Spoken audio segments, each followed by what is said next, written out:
Hello, good morning. मैं Sunil sir Swami Vivekananda college के YouTube channel पर राजस्थान के इतिहास में प्रमुख दुर्ग लेकर आया हूं बच्चों। और हमारा जो टॉपिक चल रहा है वो चित्तौड़ का विशेषता चल रही है कि चित्तौड़ की प्रमुख विशेषताएं कौन कौन सी थी।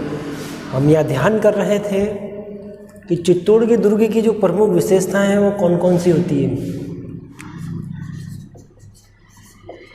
कालिका माता का मंदिर। यहाँ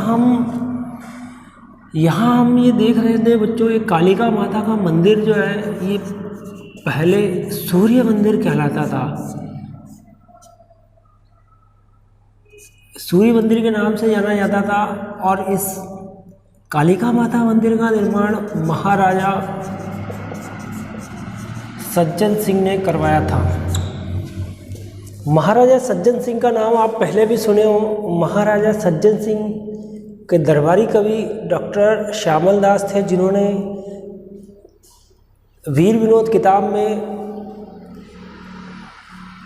चित्तौड़ के दुर्ग की चर्चा की थी। और वीर विनोद किताब में ये कहा था कि चित्तौड़ दुर्ग का निर्माण बप्पा रावल चित्रांगन ने करवाया था। यहाँ कालिका माता के मंदिर जो देख रहे हैं हम, ये पहले सूर्य मंदिर था। और सूर्य मंदिर, इसमें कालिका माँ की मूर्ति रख दी थी इस मंदिर के अंदर। और मूर्ति रखने की वजह से इसका नाम जो था वो कालिका माता का मंदिर हुआ। और वास्तविक रूप से ये सूर्य मंदिर कहलाता है। और वैसे यदि देखा जाए तो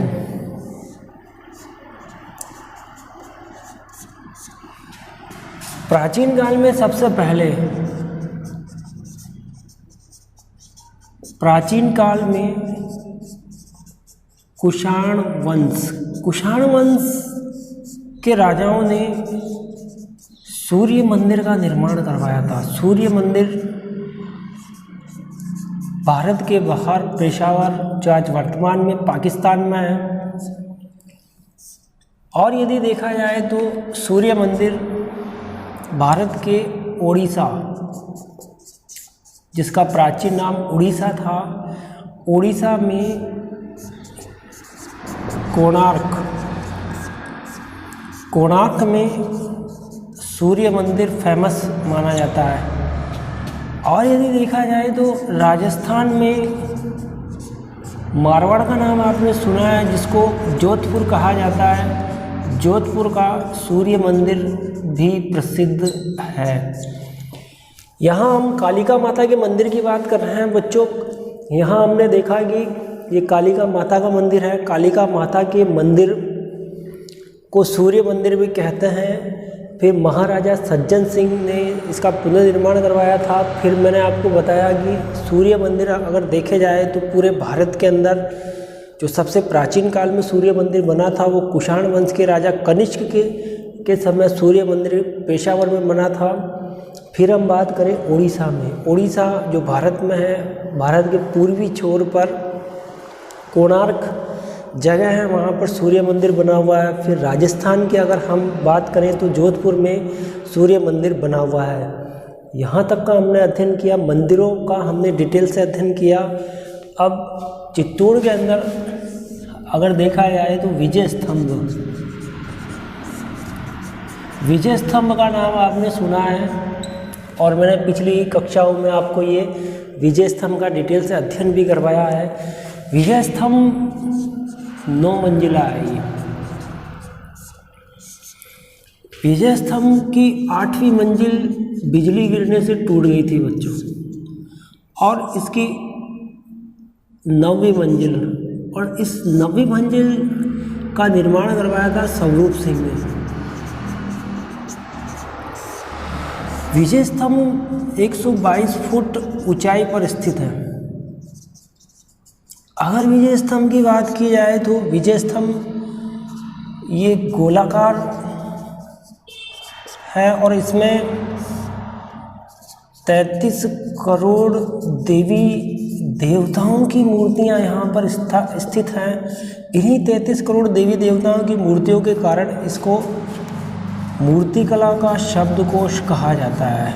मूर्तिकला का शब्दकोश कहा जाता है। इन्हीं देवताओं के कारण इनको देवताओं का अजायब घर कहा जाता है। यहाँ इस विजय स्तंभ को कीर्ति स्तंभ नाम से भी जाना जाता है। इस विजय स्तंभ को विष्णु ध्वज के नाम से भी जाना जाता है। इसे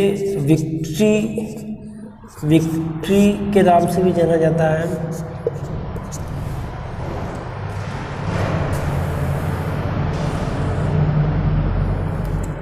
विजय स्तंभ अपने आप में एक अनुपम उदाहरण है बच्चों। इसका निर्माण महाराणा कुंभा ने करवाया था। 1440 से 1448 ईस्वी इसमें समय काल लगा था। विजय स्तंभ के लिए कर्नल जेम्स टोड ने कहा कि ये कुतुब मीनार से भी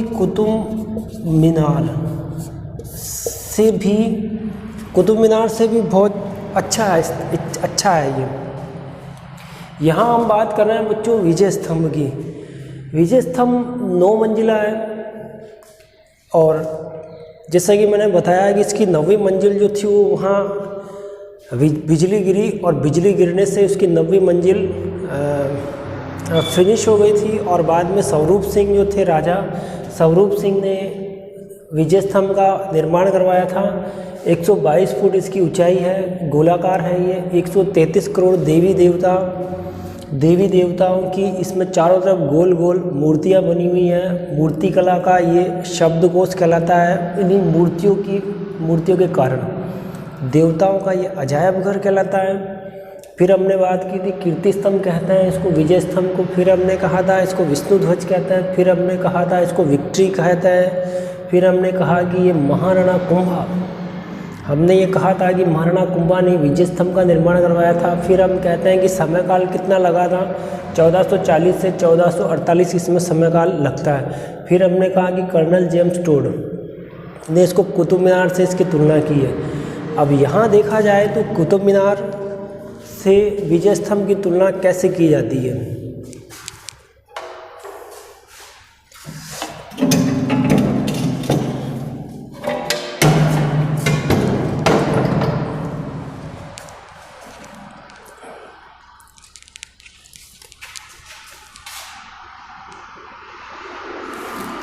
तो यहाँ देखिए बच्चों विजय स्तंभ 1 2 3 4 5 6 7 8 और 9, ये 9 मंजिला है। और कुतुब मीनार 1 2 3 4 और ये 5। कुतुब मीनार 5 मंजिला है और विजय स्तंभ 9 मंजिला है। यहाँ कुतुब मीनार का निर्माण कुतुबुद्दीन ऐबक ने करवाया था। ये कुतुबुद्दीन ऐबक गुलाम वंश का पहला राजा था और दिल्ली का संस्थापक था। ये दिल्ली का संस्थापक था और गुलाम वंश का पहला राजा था कुतुबुद्दीन ऐबक। इसी कुतुबुद्दीन ऐबक ने दिल्ली में एक चिश्ती संप्रदाय के कुतुबुद्दीन बिखतियार काकी थे। कौन थे? चिश्ती संप्रदाय के कुतुबुद्दीन बिखतियार काकी। कुतुबुद्दीन बिखतियार काकी की याद में कुतुब मीनार का निर्माण करवाया था, जो सेम दिखने में कैसा था, विजय स्तंभ की तरह ही दिखने में था। यहाँ 5 मंजिल थी, यहाँ 9 मंजिल थी। तो कर्नल जेम्स टोड ने ये कहा कि जो विजय स्तंभ है वो कुतुब मीनार से भी ज़्यादा अच्छा है। यहाँ तक कि हमने चर्चा की बच्चों। हमने क्या क्या देखा? हमने ये देखा कि चित्तौड़ का दुर्ग है। चित्तौड़ के दुर्ग में पहले हमने मंदिरों की बात की थी। मंदिरों की बात करने के बाद हम विजय स्तंभ की चर्चा कर रहे हैं। विजय स्तंभ को विष्णु ध्वज कहा जाता है। ये 9 मंजिला है। 9 मंजिल, इसकी सबसे ऊपर की जो 9वीं मंजिल जो थी, वो 9वीं मंजिल क्या हुआ बच्चों कि बिजली गिरने से 9वीं मंजिल फिनिश हो गई थी। स्वरूप सिंह जो थे उन्होंने 9वीं मंजिल का निर्माण करवाया था। फिर हम देख रहे हैं कि 122 फुट इसकी ऊंचाई है। फिर हम देख रहे हैं कि ये गोलाकार है। 133 करोड़ देवी देवताओं की इसमें मूर्तियां हैं। मूर्ति कला का इसको शब्दकोश कहा जाता है, इसको अजायब घर कहा जाता है। फिर हमने बात की थी यहाँ कीर्ति स्तंभ कहते हैं इसको। फिर हमने की थी विष्णु ध्वज कहते हैं। फिर हमने बात की थी कि इसको विक्ट्री भी कहा जाता है। फिर हमने बात की महाराणा कुंभा ने इसका निर्माण करवाया था। फिर मैंने बताया कि 1440 से 1448 इसका समयकाल रहता है। फिर मैंने कर्नल जेम्स टोड जो कुतुब मीनार से इसकी विजय स्तंभ की तुलना करते हैं, तो हमने ये भी देखा कि कुतुब मीनार कहाँ पर स्थित है। कुतुब मीनार के भारत की राष्ट्रीय राजधानी है दिल्ली के अंदर ये कुतुब मीनार स्थित है। कहाँ पे? दिल्ली में। कुतुब मीनार कितना 5 मंजिला है यहाँ पे, 1 2 3 4 5, और विजय स्तंभ 9 मंजिला है। दोनों की तुलना की थी कर्नल जेम्स टोड। जो कर्नल जेम्स टोड यहाँ भी गए थे, यहाँ भी गए थे। दोनों को देखने के बाद उन्होंने एक निष्कर्ष निकाला कि इन दोनों में से ज़्यादा अच्छा कौन सा है। वो चित्तौड़ का राजस्थान में फेमस विजय स्तंभ ज़्यादा अच्छा है। यहाँ तक कि हमने चर्चा की थी कुतुबुद्दीन ऐबक ने भी इसका निर्माण कुतुबुद्दीन बिखतियार काकी की याद में करवाया था। यहाँ विजय स्तंभ का निर्माण महाराणा कुंभा ने मालवा विजय के उपलक्ष्य में करवाया था। 1437 में एक युद्ध हुआ था, सारंगपुर का युद्ध, और सारंगपुर के युद्ध में महमूद खिलजी सेकंड को ये पराजित कर दिए। और पराजित करने के बाद महाराणा कुंभा ने उसके विजय के उपलक्ष्य में ये विजय स्तंभ का निर्माण करवाया था। और यदि हम देखें तो विजय स्तंभ के बारे में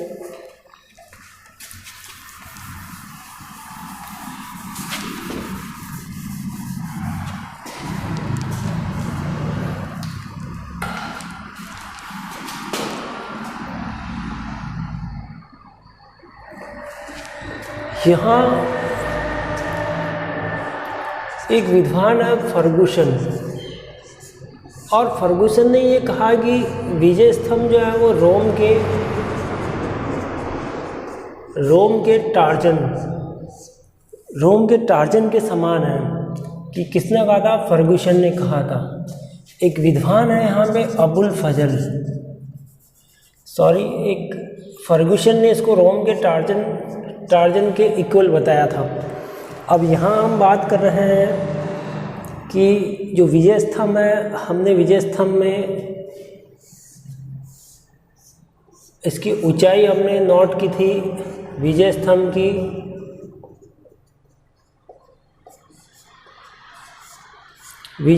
के अपोजिट में कीर्ति स्तंभ है, जो जैनियों का कीर्ति स्तंभ है,